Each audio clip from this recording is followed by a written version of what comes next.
Welcome back to Old School Sports and our Out of the Park 24 playthrough of the New York Yankees.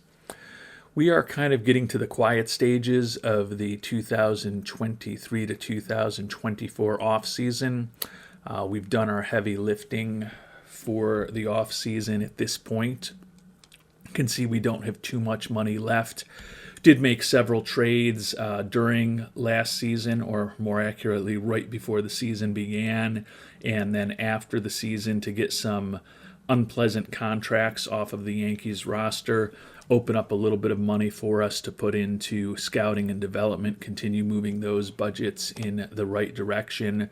We actually had our overall budget for this year cut by $6 million by Hal Steinbrenner, despite a reasonably successful 93-69 season that saw us win the American League East and advance to the ALCS.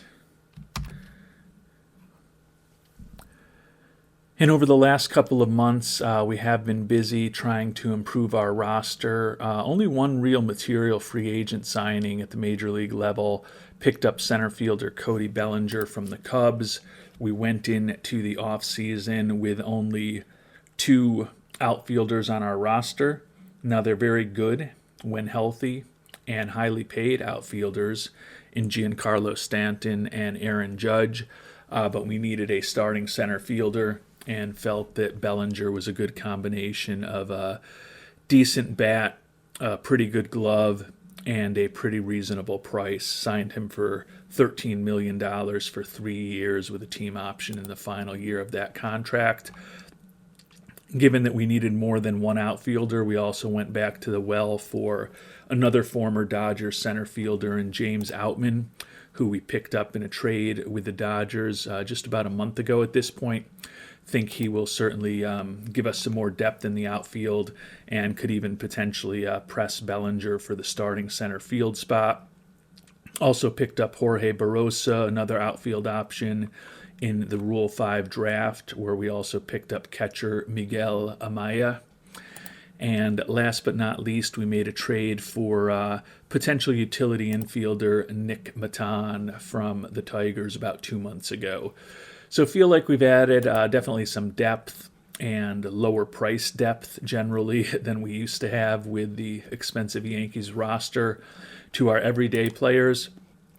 Pitching not as active in the postseason. We did make a trade for Joe Mantiply, gives us a second lefty out of the bullpen in addition to Jalen Beeks, who was our closer last year, which we felt like we needed. And then we also in the Rule 5 draft picked up Wes Parsons as well as Ron Marinaccio, who we had traded away, and he ended up in the Rule 5 draft. So we'll give him a chance to earn a spot on our roster, although it's by no means guaranteed. Also have Scott Effross coming off of an injury that cost him all of last season. And then we did also make a trade for Evan Phillips to compete with the likes of Jalen Beeks and probably Clay Holmes to be the Yankees' closer in 2024. So with the heavy lifting of the offseason done, over the last couple of weeks, we've turned our attention to international amateur free agency, which is, in my opinion, one of the best additions to the new version of OOTP. And we're going to be doing this Yankees playthrough in OOTP 24, the new version, for the next couple of weeks probably before we move to a long-term simulation. We're also going to be hopefully putting out a few more tutorials over the next couple of weeks. So if you haven't subscribed to the channel and being in the loop on some of those types of videos being out there and available, would sincerely appreciate it if you do subscribe at this point. Back to international amateur free agency, I do really like the fact that it's not just $5 million to the best player in hope, which is sometimes what the old version of international amateur free agency sounded like, or felt like more accurately than sounded like. And you can see we've spent $1.8 million so far, and we've got about $3 million potentially left to spend, given that our limit was $4.75 million. We have an outstanding offer to a pretty outstanding prospect in Juan Medina. Looks like he could have a really good bat. So would love to get him on board. Right now the offer to him is $1.7 million and he favors it. And about a week and a half ago, not right when international amateur free agency started, but early in international amateur free agency, we signed the young pitcher Simao Cantinho. Signed him for a total of $1.8 million and certainly has the potential, if he fully develops, to be a frontline starter with that profile. Always wonder if the changeup will develop, but still should have a 3-pitch arsenal regardless, and potentially really good stuff, movement and control. Left-handed pitcher, barely, almost 19 years old, already throwing in the low to mid-90s, extreme ground ball tendencies. Think he could be a real interesting pitcher for us 5-6 years down the line. So very happy to have him on board. And clearly, if we're able to add another player or two through international free agency, most notably Medina, that could make this a real fruitful offseason for us in terms of bringing on some talent that can help us down the line. And one thing that we have noticed is that now that we are into the international amateur free agent signing period, there is the opportunity to finally trade for some of that money that's available to sign these players. Had been grayed out previously when we looked. I assume it came on either with January 1st or more likely with January 15th when the international amateur free agent signing period began. But I didn't track it completely accurately, so I'm not 100% sure. But it is on now, and basically just in terms of trying to learn a little more about the value of those type of funds and how other teams think about them. I'm going to try to trade away just a prospect with a pretty bad personality that really doesn't have any future within the organization.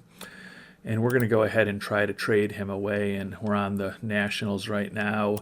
They don't have a lot of money in the international amateur free agent signing pool. How about the Dodgers? They've always got tons of money. Yeah, I mean, if we could get $250,000 for the minor leaguer, who I unfortunately did not add in properly, so I'll have to go find him.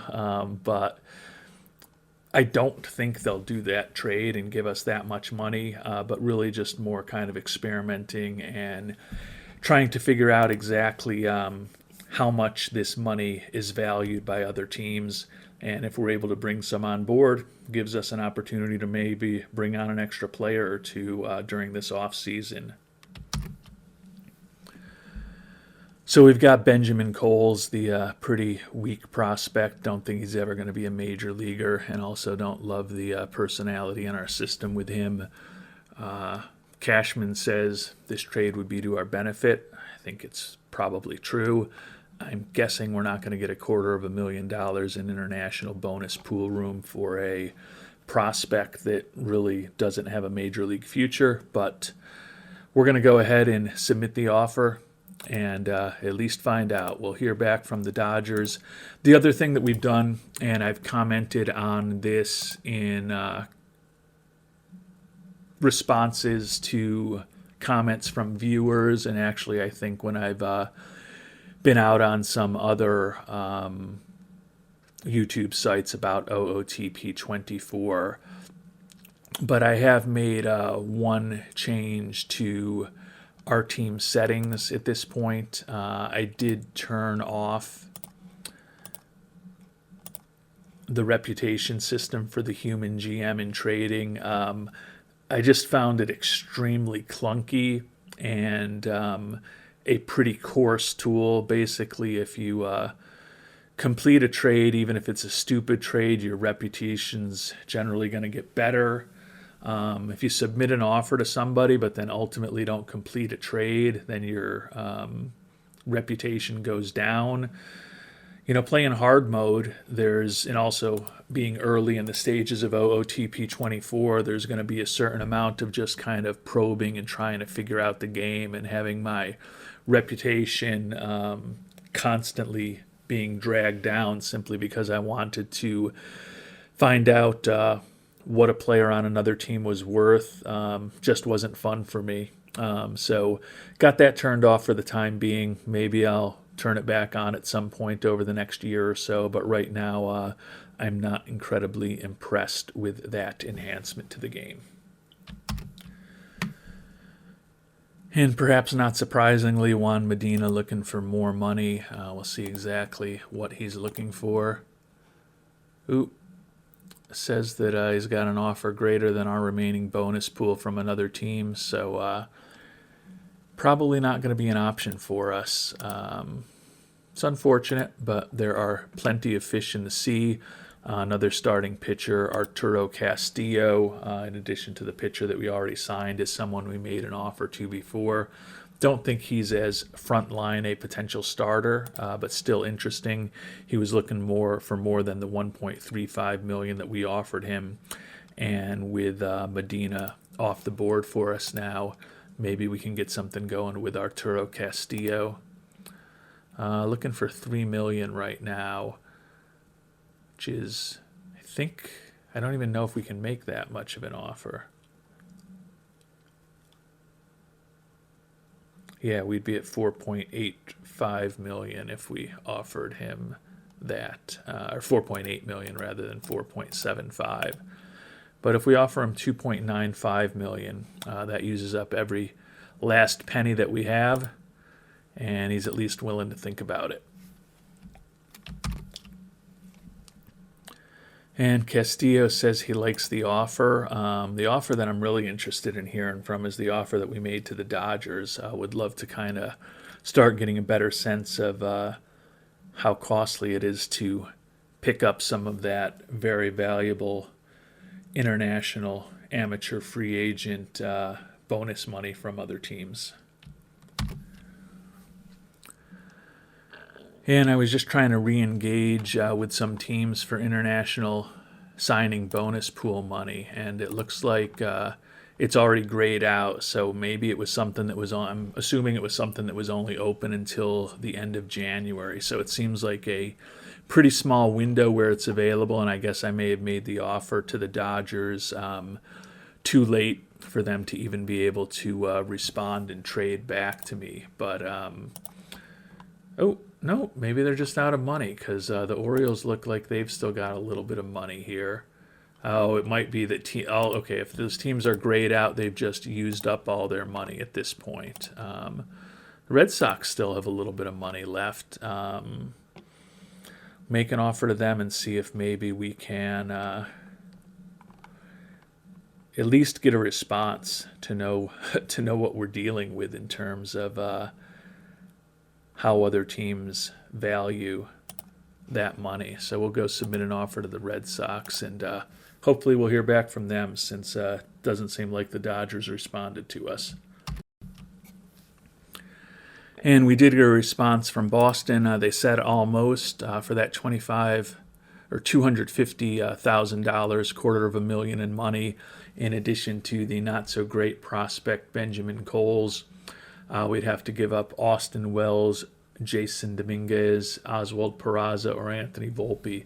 So arguably any of the top four young players in our minor league system or on our major league roster in the case of Peraza and Volpe. So clearly, at least the Red Sox value that money extremely highly. So good to know that it's going to take a lot to pry that international amateur bonus pool money from another team. And we've got a test on the other end here. Ben Rice, a catcher who's not really a real prospect at this point, almost 25 years old, not the best work ethic or intelligence, hasn't been above A-ball. Happy to move him out of our system. The Orioles only have $500 in international bonus pool room left. So we'll go ahead and submit that offer. Obviously, $500 is unlikely to make a significant impact in what we can do and not do in international amateur free agency this year. But just want to see, I would assume that we can get this trade done for only $500 in the pool. If not, it'll be a very clear sign that that money is valued very highly by opposing teams. We got some really good news. We did get Arturo Castillo signed. We ended up, of course, having to give him an even bigger bonus than we gave to the other pitcher, and that used up all of the money we have. Don't think he is quite as good a prospect, but still bring on 2 potential starting pitchers in international amateur free agency. Definitely not the worst thing in the world for just the $500 in international amateur bonus pool. The Orioles are looking for Dominguez, Peraza, Cerna, some of our top prospects, Randy Vasquez, and Sean Herman. So in addition to Ben Rice. So clearly that bonus pool money is valued extremely highly by teams. I think it's going to be pretty hard to pick up much of it in a trade unless we're actually sending some pretty legitimate prospects or legitimate players back to the other team in return. So good to know, probably not going to become a huge part of our trading arsenal. And with my focus on international amateur free agency and making some wacky trades, some of you may have noticed this. I just picked it up now. A week ago, Hal Steinbrenner gave us a huge boost to our budget, increased it by $26 million to $330 million. So that definitely gives us some more options that we didn't have. We can definitely, I don't know if $24 million is still the max in a scouting budget or not in this version. Let's see. Looks like it'll let us do $26 million. Let's see. Player development budget. Doesn't say that there's a maximum there. Looks like it's going to let us do 26. That's player development. That's not scouting. If I could think properly. Oh, the maximum is $27 million now. So it is different. So that's good to know. If I went to the proper screen, I would see that. And I didn't get my sliders completely the way that I wanted them last year. Spent a little more in terms of Major League Scouting, just getting to know the league at the start of the playthrough. And going to continue to, as I often do, put a big focus on international scouting going forward. So we've got $27 million now in our scouting budget with that boost. Still have plenty of money to spend, so we'll put it $60 million total between scouting and player development. Maxed out scouting, getting close to the point where at least in OOTP 23 you started reaching rapidly diminishing returns in that mid-30 million range. And we've still got close to $10 million to potentially improve the roster at this point. So we'll take a look at what's out on the free agent market at this point. Last time I looked, there wasn't a ton. You look at everyday players. Obviously, some familiar names. Nick Ahmed, Elvis Andrus, Eric Hosmer, Trey Mancini, J.D. Martinez, Frankie Montas, Ian Happ, who was with us last year. So a lot of decent veteran players out there. I don't really see anyone that's going to be a huge difference maker for us. Would love to bring some additional talent into camp, but I think we may be a little late at this point of the preseason to really find a big-time difference maker. So I would be fine going into the season with that extra money to potentially take on salaries as we get closer to the trade deadline and or maybe make a play in the amateur draft for someone who's looking for money way above the slot that we happen to be picking them in. So doesn't seem like there's anyone obvious for us to chase after, who's going to be a huge difference maker for our team. So as much as we appreciate the enhanced financial situation that Mr. Steinbrenner has recently put us in, right now our plan is to, as we've seen, just ensure that most of that money that he just provided to us is going into our scouting and player development budgets to ensure we're in as strong a position in terms of hopefully finding some gems in the rough, particularly as international findings, and also developing players to their maximum potential as often as possible across our farm system. And Juan Medina, who we didn't have the money to ultimately chase after, has signed with Texas, and he did cost the full $5 million. So it was actually more than the full, because 4.75 is the number. So Texas is a team that either through trades or through not having performed as well either on the field and or financially, I don't know exactly the formula that goes into it, ended up with a little more pool money to potentially spend, and they needed to spend every cent of it on Juan Medina. So feel the fact that we got two pretty strong pitching prospects with our $4.75 million was a pretty good way for us to kind of play through this first international amateur free agency. Glad that we at least got two pretty quality prospects on board instead of just one. And as we get close to the start of spring training, we've added a few more, some players with major league experience on minor league contracts, and some people that are just pure minor leaguers with good personalities on minor league contracts to hopefully round out a few of those rosters for us. Just a few days away from spring training beginning at this point. You can see we're on pace to sell a lot more season tickets than we did a year ago, and generate a lot more revenue per game than we did a year ago. Fan interest is off the charts at over 100. So feeling pretty good with the boost that we recently got in the budget. Definitely puts us in a position where if we need to make some moves to remain competitive and hopefully compete for a World Series this year, we will have the opportunity to do that.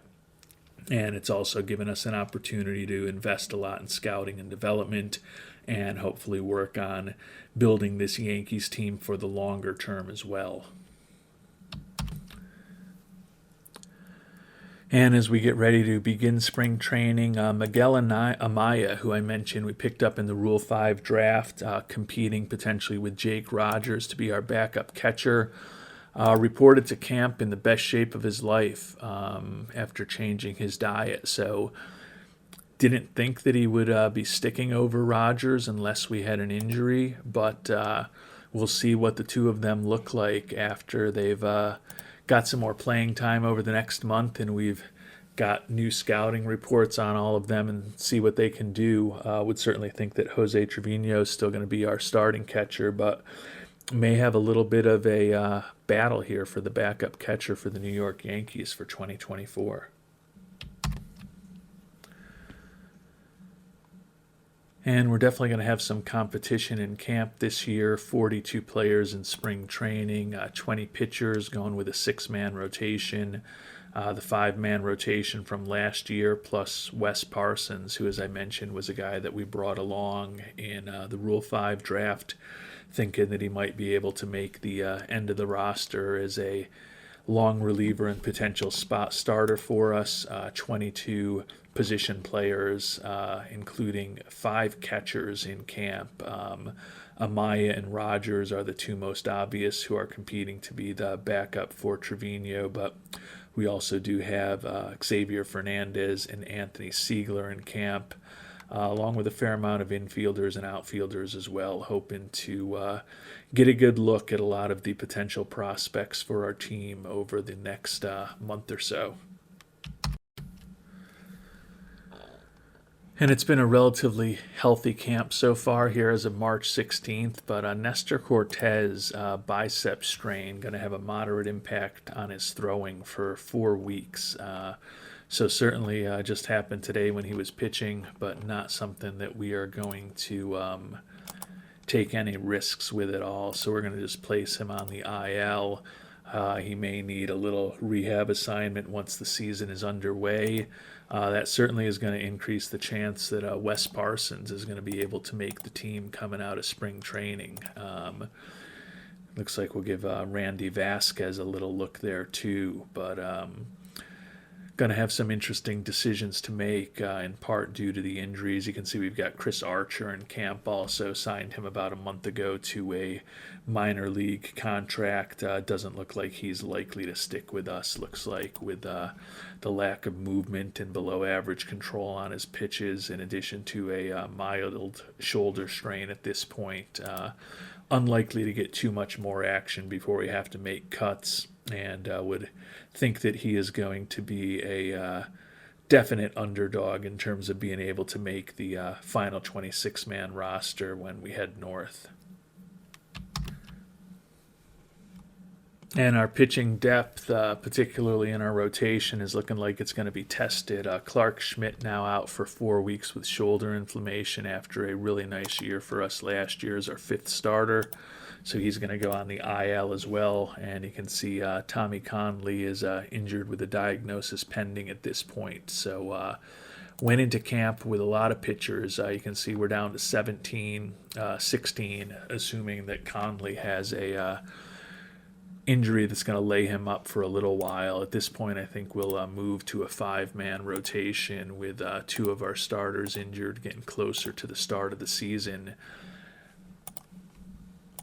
Hopefully no more injuries for this pitching staff, because certainly would prefer to not be in a situation where a guy like Chris Archer is actually in the mix to make the major league roster.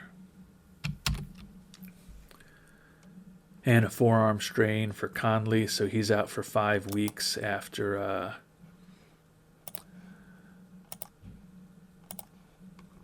season last year where we did get 42 1/3 innings out of him, but was not particularly effective with a 5.53 ERA. Certainly pretty expensive for what he is at this point, since he really wasn't in the mix to be a starter on our team. But with Cortez, Schmidt, and Conley banged up, definitely 2, if not 3 pitchers who were almost certain to be on our major league roster will likely be on the injured list when the season gets underway in about 2 weeks.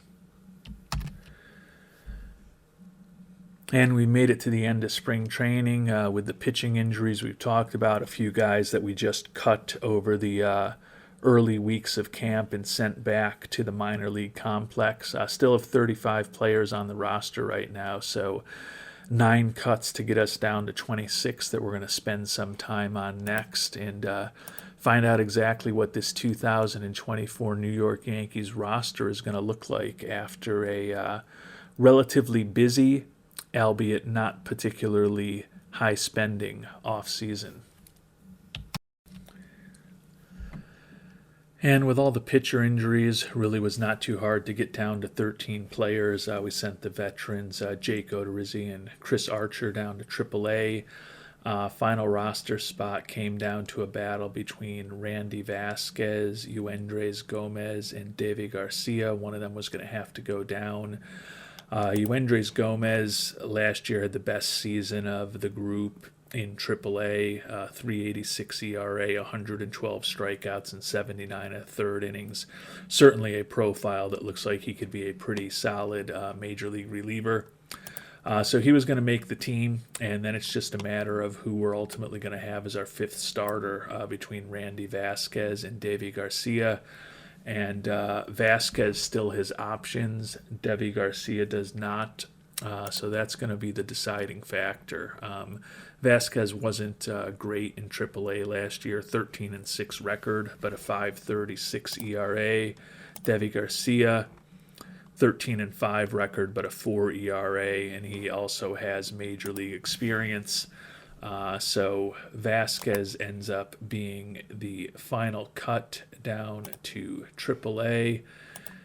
See if Boone will do what we want and move Devi Garcia into the rotation, and that is what he did.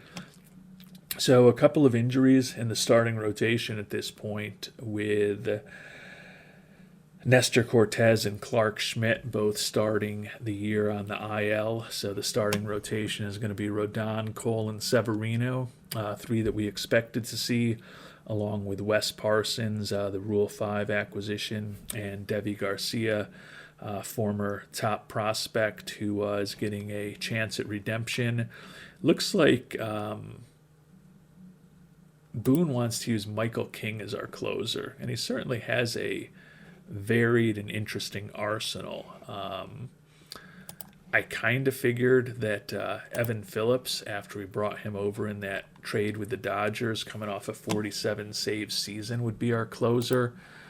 And I honestly think that I may force that. We'll give Boone one last chance, and he does not want to do that. So we are going to, for the time being, actually put Evan Phillips into that closer role. We brought him on board thinking that he would potentially be able to fill that role for us. Might as well see what he can do in that role. Certainly with King, Beeks, and even Clay Holmes. I feel that we do have other guys who can close for us. Beeks was our closer last year, picked up 46 saves, but now with Beeks out of the closer role, as well as the addition of Mantiply, do have two lefty arms that we can use out of the bullpen to supplement Rodon. And then obviously down the line, we will have Nestor Cortez back as another left-hander in our rotation, hopefully just a couple weeks away from that. And as far as our everyday players, it's been pretty easy to get the roster down to 15 players, but now we've got to finally make a decision on the last two cuts. Obviously, one of them is going to be a catcher.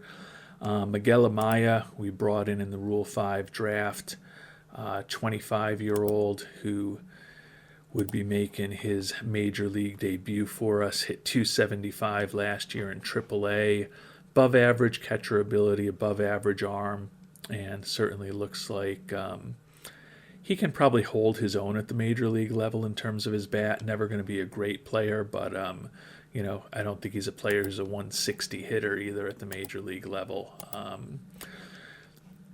Jake Rogers was our backup catcher last year. Similar catcher ability, much better arm. Not the best contact hitter in the world. Does have kind of a little more established power at this point. Rogers still does have one option year left though, and I'm kind of interested in seeing what the younger player Amaya can do at the major league level. His contact rating is already better than Rogers. Catcher ability the same, as I mentioned, not quite as good an arm, but potentially a better eye, potentially just as much home run power. The fact that we've at least got the option to send Rogers down is not going to make Jake Rogers very happy, but it does give us the optionality to spend a little more time getting to know Miguel Amaya. If it doesn't work out, we can always send him right back to the Cubs. So right now at this point, Wes Parsons and Ron Marinaccio, who were picked in the Rule 5 draft, as well as Miguel Amaya, who was picked in the Rule 5 draft, are on the team. The last potential cut would be Jorge Barosa. Didn't think there was any way that all four of those players would end up making the 26-man roster after the Rule 5 draft, but the number of pitching injuries we had certainly helped, and we'll find out whether the final spot on the roster is going to end up with Barosa being sent back from whence he came, or somebody else going down to AAA. And Nick Maton's going to make the team. Feel like we want to have 6 potential infielders and 5 outfielders. So obviously Stanton, Judge, Bellinger going to make the club. James Outman, who we picked up in a trade, definitely has the best outfield range and the best potential center fielder out of anyone on the team except for Bellinger. So Outman's certainly going to make the team as the backup center fielder, 4th or 5th outfielder. So that leaves us with a battle between Jorge Barrosa, 23-year-old, really interesting looking prospect, has some speed, decent range in the outfield, can play left and center, hit 276 with 13 homers in AAA last year. Also spent some time in AA where he hit 326 before he got moved up. So 18 homers on the year and about 532 at-bats. So definitely had some productivity. And he's going to be going up against Austin Wells for that spot. A year older Wells, homegrown in the Yankees system. 306 with 49 homers and 122 ribbies last year. Not quite the same outfield range, not quite the same kind of speed, but the bat for Austin Wells is better. And he's the homegrown guy, can also catch in a pinch, play first base in a pinch. So we're going to send Jorge Barrosa back to the Cubs.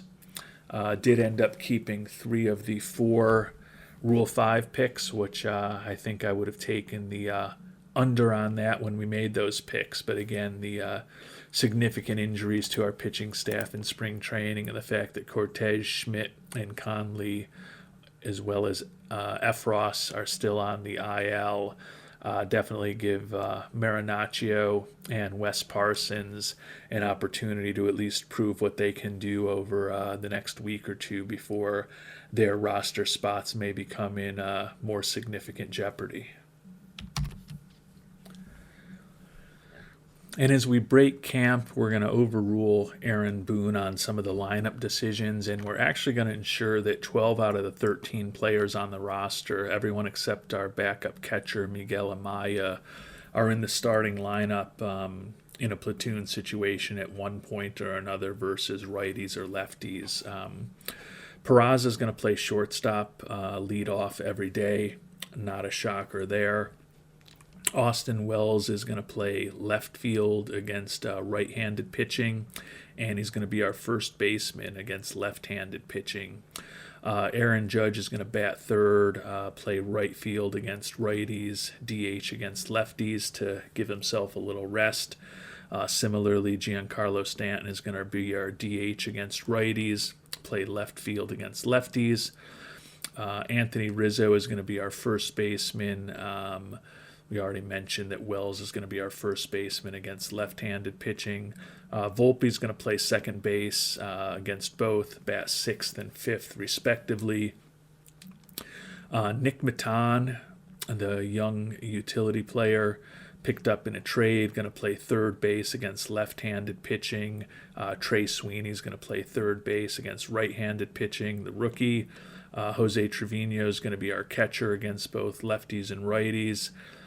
Center fielder is going to be Bellinger against right-handed pitching, Outman against left-handed pitching, and Oswaldo Cabrera is even going to get a little bit of playing time as our right fielder against left-handed pitching to give Judge a little bit of a break. So going to try to ensure that everybody gets some relatively regular at-bats. We do have with Amaya, Cabrera, Volpe, Sweeney, Peraza, and Austin Wells, a number of players 25 years or younger on the major league roster. So want to ensure that with the exception of Amaya, they're all getting some somewhat regular playing time. And clearly Amaya is going to probably play in 40 or 50 games as our backup catcher. And that's assuming that we don't have any injury issues. So we'll get a good look at him over time as well. And with that, we are ready for the season to begin in 3 days on April 4th. We're finished up in camp. Team is No new injuries, as we've been talking about, just waiting to hear back on Cortez, Schmidt, Efros, and Conley. Efros, after missing all of last year with that Tommy John surgery, looks like he's going to be the first one ready in about 5 days. Clearly, he's going to go on a rehab assignment to Scranton Wilkes-Barre, likely for pretty close to the full 30 days, just to see exactly what we have or don't have with him. And then hopefully sometime in late April, early May, we'll also potentially have Cortez and Schmidt back in the rotation, and the option to move Conley back into the pen. But we will find out what type of start these Yankees can get off to, even without several key pitchers, in our next episode. Until then, thank you so much for watching, and hope you have a great day.